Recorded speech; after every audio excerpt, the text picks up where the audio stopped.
हाय and अस्सलाम वालेकुम। आज का जो मेरा टॉपिक है वो है attention deficit hyper activity disorder. और ये असल में होता क्या है। आपने मेरी पिछली वीडियोस में देखा होगा कि एडीएचडी और एएसडी जो कि ऑटिज्म है और कुछ लर्निंग डिसेबिलिटीज जैसे डिसलेक्सिया है, उसमें कुछ कॉमन फीचर्स होती हैं जो बच्चों में पाई जाती हैं। और अनफॉर्चुनेटली क्योंकि टीचर्स और पेरेंट्स को इतना आइडिया नहीं हो रहा होता कि बच्चा ये क्यों बिहेवियर ऐसा शो कर रहा है। उनको लग रहा होता है कि बच्चा शरारत कर रहा है, पढ़ाई से भाग रहा है, लेकिन एक्चुअली उनको रियल सपोर्ट की ज़रूरत होती है। तो अभी मैं आपके साथ शेयर करूंगी कि एडीएचडी क्या होता है, उसके सिम्टम्स क्या होते हैं। मेरी एक और वीडियो है जिसके अंदर एडीएचडी और एएसडी जो कि ऑटिज्म है, उसमें कुछ सिमिलर सिम्टम्स हैं और वो कैसे डिफरेंशिएट होते हैं एक दूसरे से, वो भी आप देख सकते हैं। और उसमें आपको ये पता चलेगा कि मिस डायग्नोसिस की वजह से बच्चों की ट्रीटमेंट प्लान्स में बहुत ज़्यादा प्रॉब्लम्स आती हैं। तो सबसे पहले तो ये ज़रूरी है कि आप कुछ चेकलिस्ट हैं जो कि मैंने एक और वीडियो में शेयर की हुई हैं, कुछ आप ऐसी चेकलिस्ट यूज़ कर सकते हैं जिससे आपको पता चल जाएगा कि कुछ साइलेंट ऐसे फीचर्स होते हैं जो पर्टिकुलरली एक डिसऑर्डर में पाए जाते हैं और दूसरे से डिफरेंशिएट करते हैं उस डिसऑर्डर को। तो आपने ये पहले देखना है। और अगर आपको ऐसे वार्निंग साइंस और सिम्टम्स लग रहे हैं देन आपको एक्सपर्ट एडवाइस की ज़रूरत है। तो सबसे पहले तो सिम्टम्स जानने की ज़रूरत है कि सिम्टम्स क्या होते हैं एडीएचडी में। एक तो अटेंशन डेफिशिएंसी होती है, फिजिटिंग, यानी बच्चा जो है बहुत ज़्यादा हाथों को ज़ोर-ज़ोर से फिजिट करता है, गुस्सा आता है उसको, चिड़चिड़ापन, और बहुत ज़्यादा जो है मुश्किल का शिकार हो रहा होता है बच्चा। उसको समझ नहीं आ रही होती वो क्या करे। एब्सेंट माइंडेडनेस होती है उसमें, मूड स्विंग्स, कभी बहुत ज़्यादा खुश, कभी बहुत ज़्यादा उदास, एक्सट्रीम कंडीशंस में मूड्स होते हैं। हाइपर एक्टिव होता है, एट अ टाइम बहुत सारे काम कर सकता है। आपने देखा होगा कुछ अबव इंटेलिजेंस बच्चे होते हैं जो जल्दी काम कर लेते हैं और एक्टिव भी होते हैं, उनको समझ नहीं आ रहा होता वो अपनी एनर्जी कहाँ पे लगाएं। तो ये कॉमनली बच्चों के अंदर पाई जाती है जो कि एडीएचडी का शिकार होते हैं। एग्रेसिव होते हैं ऐसे बच्चे। अगर कोई बच्चा उनकी बात नहीं मान रहा, उनको सिवियर कंडीशन में पनिशमेंट फॉर्म पे मार रहे हैं। कुछ बच्चे जो है सिवियर इंजरीज भी कर देते हैं बच्चों को। जैसे अभी रिसेंटली एक बच्चे का मैंने केस सुना था जिसमें उस बच्चे ने दूसरे बच्चे को टीन के डब्बे से मारा, और क्योंकि वो उसके साथ खेल नहीं रहा था। इसी तरह के बच्चों के अंदर एग्रेशन एक्सट्रीम होती है, इम्पल्सिव होते हैं बच्चे, और रिपीटेशन ऑफ वर्ड्स होते हैं क्योंकि वो बहुत ज़्यादा एजिटेटेड हाइपर एक्टिव होते हैं। तो वो उनको समझ नहीं आ रहा होता कि वो वोकलाइज कैसे करें अपने आइडियाज़ को। फोकस में और कंसंट्रेशन में प्रॉब्लम्स होती है, भूल जाते हैं जल्दी। और मेंटल डिसऑर्डर्स कुछ और भी कोमॉर्बिडिटीज होती हैं, यानी हो सकता है कि एक बच्चे को एडीएचडी के साथ और भी कोई डिसऑर्डर हो, या लर्निंग डिसेबिलिटी हो, या फिर जो है बच्चे के अंदर जेनेटिक भी ये प्रॉब्लम हो सकती है।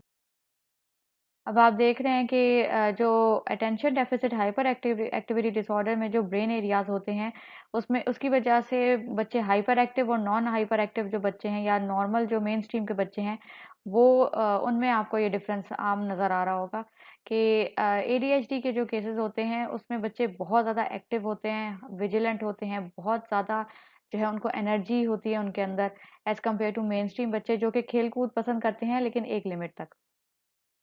अब कॉमन सिम्पटम्स ये भी जानने की ज़रूरत है कि जैसे मैंने पिछली एक और वीडियो में आपके साथ शेयर किया था कि कुछ ऐसे सिम्पटम्स होते हैं, सिम्पटम्स बड़ों में भी पाए जाते हैं और ये नॉर्मल लाइफ लीड कर सकते हैं, लेकिन उसको सही तरह से डील करने की ज़रूरत है।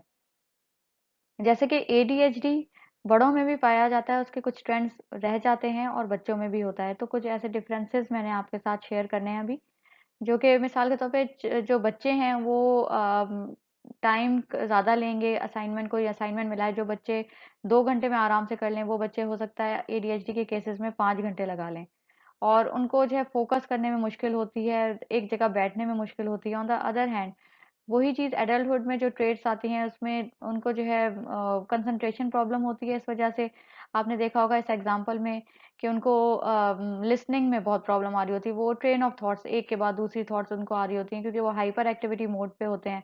तो उनको एक ही चीज़ बार बार सुनने में, कंटिन्यूसली सुनने में मुश्किल होती है, बोर हो जाते हैं आराम से, और वही टास्क को कंप्लीट करने में टाइम लेते हैं क्योंकि वो हाइपर एक्टिव होते हैं, लिसनिंग उनकी डिटैच होती है, कंसंट्रेशन प्रॉब्लम होती है। तो ये सिम्टम्स बड़ों में इस तरह डिस्प्ले होते हैं।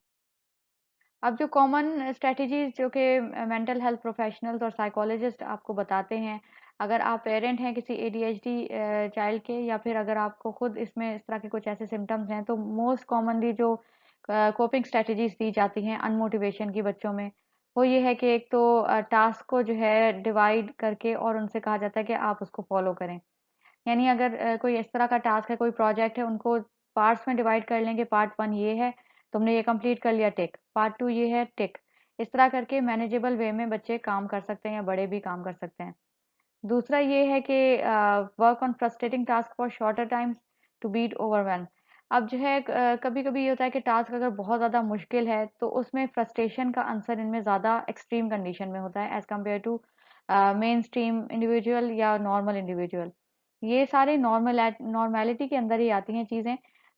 तो इसको मैं ये इस तरह कहूँगी कि कि जो मेन स्ट्रीम के बच्चे, जो कॉमनली हर इंसान में मोस्ट कॉमनली पाया जाता है, जो एक नॉर्म के अंदर पाया जाता है, उससे हट के इनकी क्योंकि थिंकिंग पावर होती है, इंटेलिजेंट होते हैं, तो उनकी फ्रस्ट्रेशन भी उसी लेवल की होती है।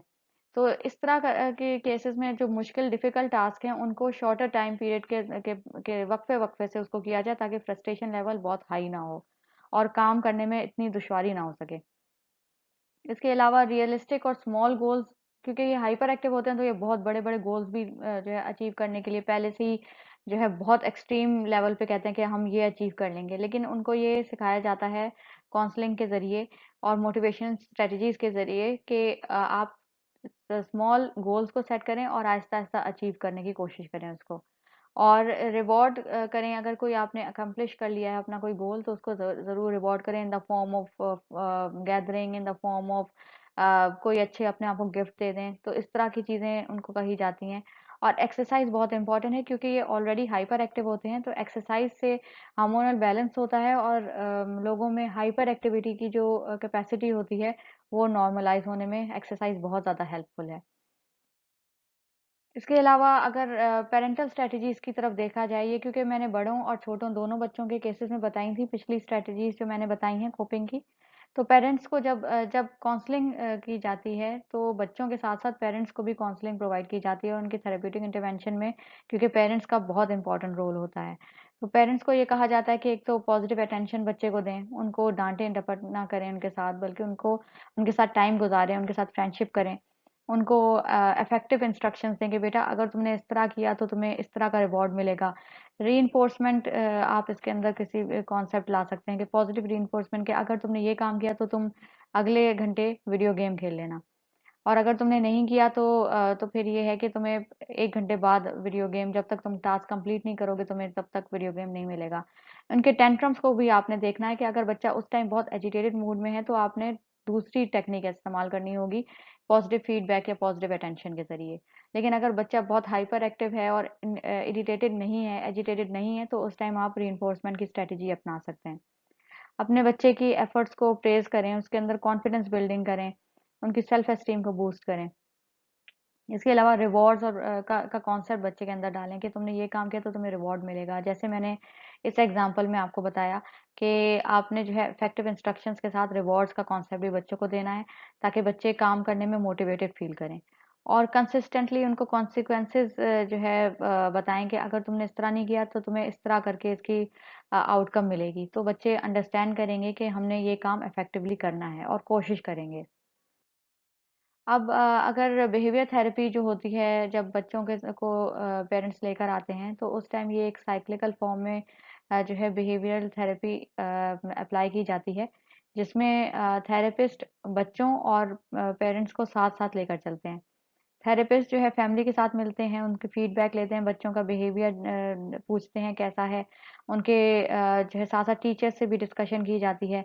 इसके अलावा पेरेंट्स को भी कुछ लाइफ स्किल्स सिखाए जाते हैं, जिसमें पेरेंट्स को कोपिंग स्ट्रैटेजीज़ सिखाई जाती हैं कि अगर बच्चा बहुत हाइपर एक्टिव बिहेव करे, तो उसको कैसी कोपिंग स्ट्रैटेजीज़ के ज़रिए डिफरेंट सिनेरियोज़ में डील किया जाता है, जैसे कि मैंने पिछली स्लाइड में आपको बताई। और जब थेरेपी कंटिन्यूटी में इसी तरह चलती रहती है साइक्लिकल फॉर्म में, जब तक डिज़ायरेबल बिहेवियर नहीं आता। और इसकी इम्प्रूवमेंट के लिए जब थेरेपी एंड होती है, तो इस बिहेवियर को कंटिन्यूटी में और कंटिन्यूम में रखने के लिए बार-बार जो है फीडबैक कुछ अरसे हम लेते हैं, और फिर बच्चे को इंडिपेंडेंट करने की कोशिश करते हैं, डिपेंडेंसी नहीं जनरेट करनी। आई होप आपको एडीएचडी और बिहेवियर थेरेपीज़ का समझ आ गई होगी। और मेरी और भी ऐसी बहुत सारी वीडियोज़ हैं जिसके अंदर मैंने मुख्तलिफ डेवलपमेंटल डिसऑर्डर्स को डिस्कस किया है, जो कि आपको हेल्प करेंगे और आपके बच्चों को के फ्यूचर को सिक्योर करने में हेल्प करेंगे। Thank you for watching.